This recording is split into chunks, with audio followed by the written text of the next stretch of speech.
Qu'est-ce qu'être la cible? Histoire par David Dees. Ah alors, vous n'avez pas oublié l'incident des chaussures empilées? J'ai joint la photo juste pour vous rafraîchir la mémoire. Comme vous le savez peut-être déjà, lorsque j'ai vécu en Suède, j'ai eu quelques graves incidents de harcèlement. Ma porte a été ouverte plusieurs fois, même après le changement des serrures.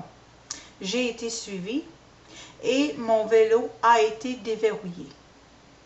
Quelqu'un a été bouleversé avec les renseignements que j'ai divulgués et il m'envoie des voyous pour me montrer comment je suis vulnérable. C'est comme ça qu'ils gardent les gens tranquilles.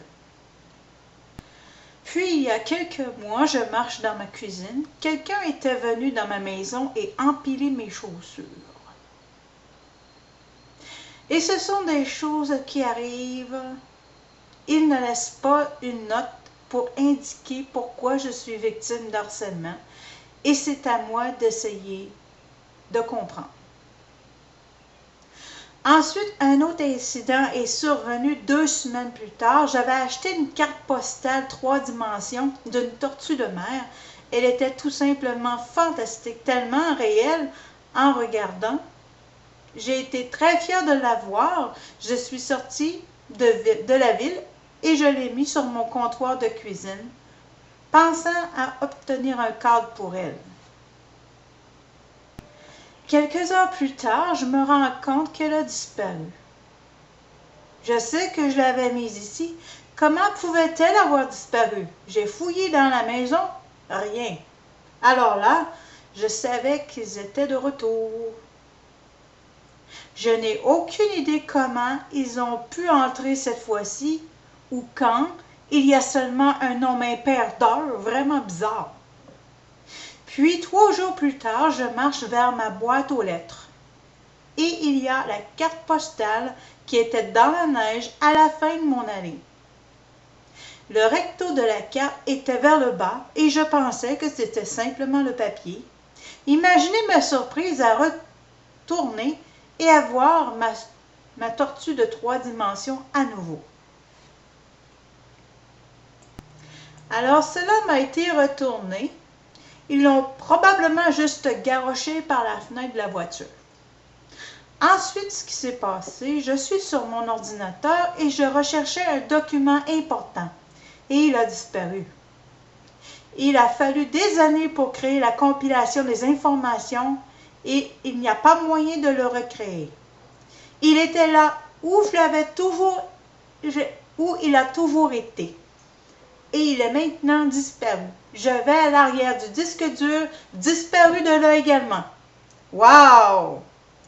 J'ai donc contacté le support technique pour m'aider à comprendre comment ils ont pu aller dans mon ordinateur et trouver qu'il avait été piraté. Et donc, que j'avais une preuve physique que quelqu'un était venu. J'ai donc activé le pare-feu et les codes de sécurité du mieux que je pouvais. Mais je pense, qui est-ce que cela pourrait être? Je ne faisais pas de l'art pour attirer l'attention. Et il me semble que les harcèlements ont augmenté. C'est quelqu'un qui cherche à obtenir mon attention immédiate pour quelque chose. Soudain, j'ai réalisé qui c'était. Voici l'histoire. Il y a environ 3 ans, j'ai pris un très mystérieux client et on a commencé à produire une série de couvertures de livres avec une touche chrétienne. Son nom de plume était Solas. Et il ne va jamais me dire son nom réel ou rien à propos de lui. Finalement, il a écrit qu'il vivait dans une vanne. Quoi? Dans une vanne? Vraiment?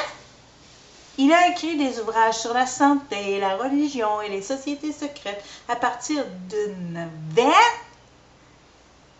Ainsi, aussi bizarre que cela puisse sembler, j'ai acheté ça parce que je n'avais pas d'autres informations sur lui. Nous avions donc fait 6 couvertures de livres ensemble et j'ai toujours été payée en temps, de sorte que j'ai seulement suivi tout au long de l'histoire. Sauf qu'il y a quelques mois, Jeff Rance m'a écrit et m'a dit qu'une femme a communiqué avec lui disant que ce Solas avait soutiré des milliers de dollars à une autre dame.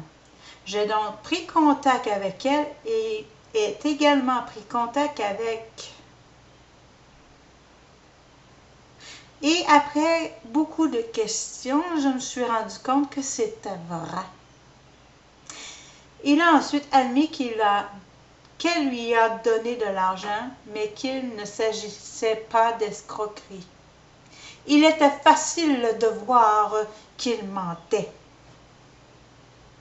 Je venais de terminer la 7e couverture du livre pour lui, qu'il m'avait déjà payé, mais je l'ai gardé jusqu'à ce qu'il ait remboursé la dame de l'argent qu'il avait soutiré d'elle par la fraude. Elle s'est avérée être une bonne détective. Elle a retrouvé son adresse IP et d'autres indices qui ont conduit tout droit à un homme de famille sur la côte Est qui était un ex-politicien et qui a travaillé de concert avec Henry Kissinger dans les années 70 et 80. Son véritable nom est Stephen Chris Sidness.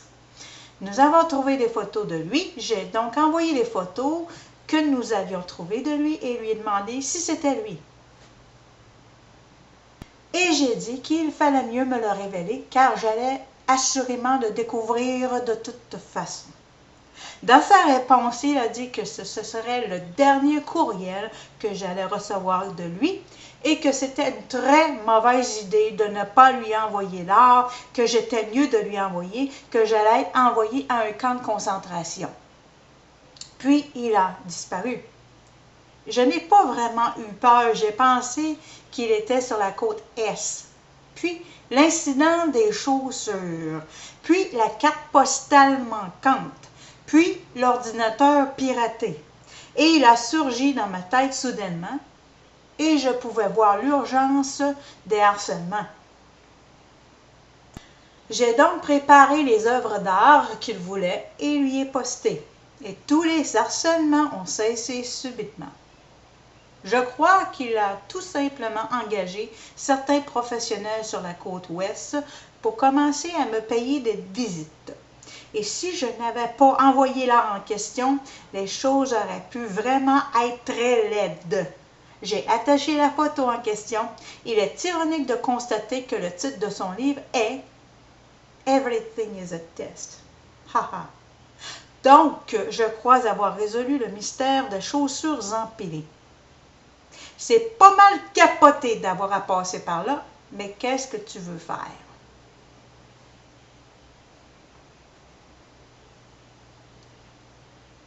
Je vais mettre le lien dans la description de la vidéo. Merci pour ton écoute.